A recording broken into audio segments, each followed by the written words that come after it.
Assalamualaikum warahmatullahi wabarakatuh. Halo anak-anakku, berjumpa kembali bersama Ibu. Kalian masih semangat kan? Bagaimana kabarnya hari ini? Mudah-mudahan masih tetap sehat selalu ya. Ketemu lagi di pembelajaran IPA kali ini. Kita akan belajar materi lapisan bumi. Tapi sebelumnya, yang belum di-subscribe, yuk di-subscribe channelnya, lalu klik loncengnya, supaya kalian bisa update video-video terbarunya. Jangan lupa juga like dan komen, lalu share kepada teman-teman kalian, supaya kita dapat belajar bersama di channel ini.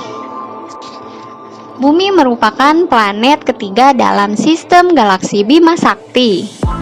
Bumi memiliki bentuk bulat seperti bola. Seperti yang kita ketahui bahwa sebuah bola hanya memiliki selimut yang menyelubungi permukaannya saja, sedangkan bagian dalamnya kosong.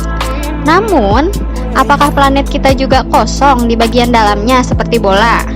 Nah, mari kita cari tahu.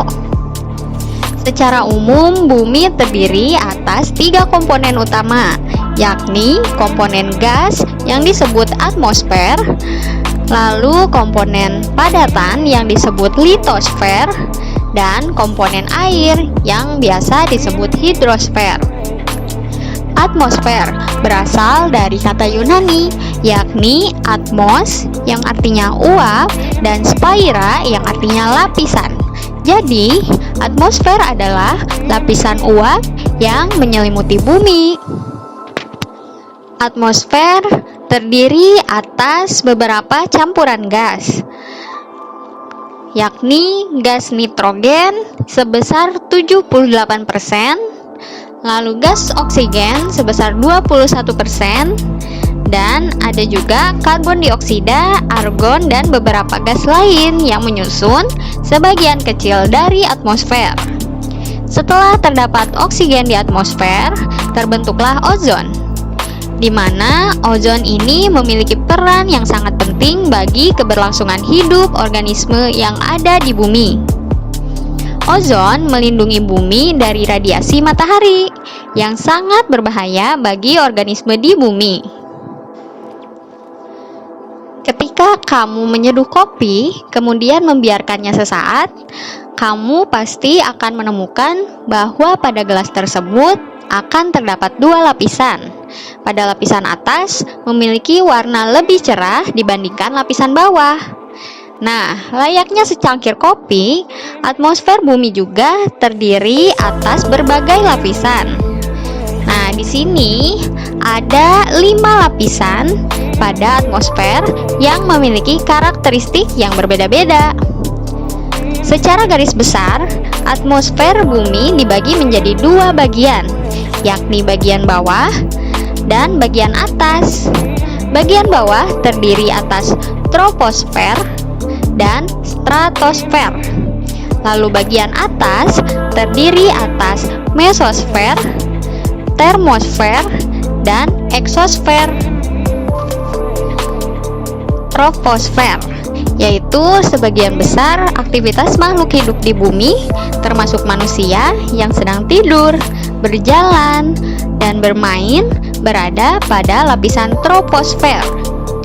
Lapisan ini berada bagian paling bawah dan dengan ketinggian terhitung mulai dari permukaan laut 0 km hingga 10 km di atas permukaan laut.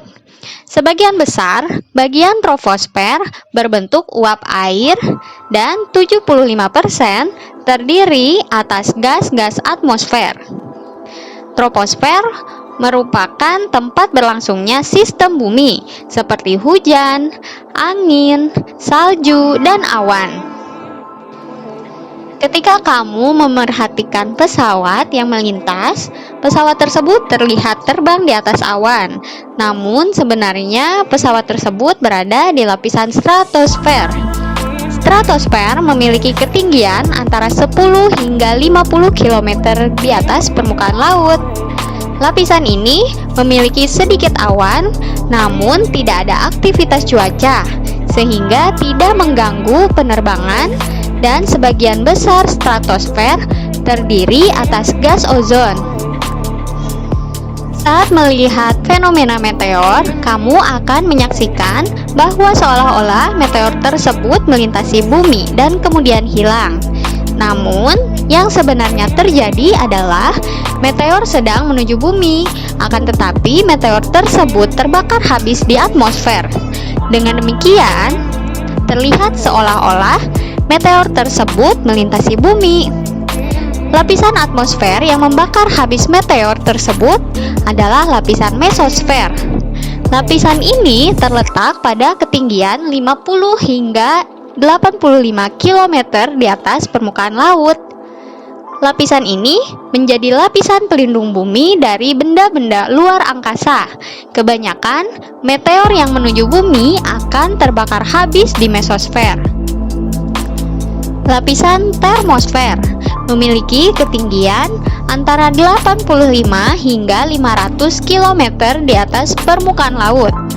Suhu termosfer sangat panas, mencapai 1982 derajat Celcius. Selain itu, termosfer sebagai tempat mengorbitnya teleskop Hubble dan pesawat ulang-alik. Termosfer juga berfungsi sebagai pelindung bumi dari radiasi ultraviolet. Pada mesosfer dan termosfer terdapat lapisan yang memiliki partikel ion atau bermuatan yang biasa disebut dengan ionosfer. Ketika kamu mendengarkan radio pada malam hari, siaran radio dari kota lain akan terdengar lebih jelas. Hal ini disebabkan karena adanya lapisan ionosfer. Lapisan eksosfer terdapat pada ketinggian lebih dari 500 km di atas permukaan laut. Kandungan utama dari eksosfer adalah gas hidrogen. Eksosfer memiliki sedikit molekul sehingga gaya tekan udara sangat rendah dan mengakibatkan sayap dari pesawat luar angkasa tidak berfungsi. Selanjutnya kita akan membahas mengenai tekanan udara. Gas yang terdapat di atmosfer juga memiliki massa. Atmosfer menyelubungi bumi hingga ratusan kilometer di atas permukaan bumi. Tekanan udara di permukaan bumi akan lebih banyak dibandingkan pada ketinggian. Contohnya, ketika kamu sedang mendaki gunung atau berada di daerah pegunungan, kalian akan merasakan kesulitan untuk bernafas seperti biasa. Hal tersebut terjadi karena di daerah yang lebih tinggi, jumlah molekul udara, termasuk oksigen, semakin sedikit. Matahari merupakan sumber energi terbesar di galaksi Bima Sakti. Radiasi energi matahari akan melewati atmosfer. Oleh atmosfer, sebagian energi matahari akan diserap dalam bentuk kalor atau panas. Akan tetapi, tidak semua gas penyusun atmosfer mudah menyerap energi matahari. Dengan demikian, suhu di tiap lapisan atmosfer berbeda-beda. Pada lapisan troposfer memiliki suhu antara minus 52 derajat Celcius hingga 17 derajat Celcius. Stratosfer memiliki suhu yang paling hangat karena permukaan bumi menyerap energi radiasi matahari, kemudian menyalurkannya ke udara di atasnya. Berbeda dengan lapisan troposfer, suhu di lapisan stratosfer semakin tinggi seiring dengan bertambahnya ketinggian. Hal ini disebabkan adanya ozon. Molekul ozon mampu menyerap energi matahari sehingga mengakibatkan kenaikan temperatur. Lapisan mesosfer memiliki karakteristik seperti stratosfer, yakni semakin tinggi maka temperaturnya semakin rendah. Hal ini dikarenakan mesosfer tersusun atas molekul gas yang sulit menyerap energi matahari. Lapisan termosfer dan lapisan eksosfer merupakan lapisan pertama yang menerima radiasi energi matahari. Lapisan ini memiliki jumlah molekul yang sedikit, akan tetapi Pada dua lapisan ini sangat efektif dalam menyerap energi matahari. Akibatnya, semakin tinggi ketinggiannya, akan semakin besar pula temperaturnya. Lapisan ozon. Bentuk energi radiasi yang dihasilkan oleh matahari yaitu sinar ultraviolet. Sinar UV sampai ke permukaan bumi hanya 1% saja. 99% akan diserap oleh lapisan ozon. Lapisan ozon terdapat pada stratosfer dengan ketinggian 18 hingga 54 km di atas permukaan laut. Ozon tersusun atas oksigen dan satu molekul ozon memiliki 3 atom. Konsentrasi ozon di atmosfer berubah-ubah setiap waktu. Salah satu faktor yang mempengaruhi konsentrasi ozon dengan adanya gas klorofluorokarbon atau CFC dari pendingin lemari es, AC, dan parfum yang dapat memecah molekul ozon. Baiklah anak-anakku, ibu akhiri pembelajaran kali ini. Sampai ketemu di video pembelajaran selanjutnya, yaitu part 2. Ibu akan membahas mengenai litosfer dan hidrosfer. See you. Wassalamualaikum warahmatullahi wabarakatuh.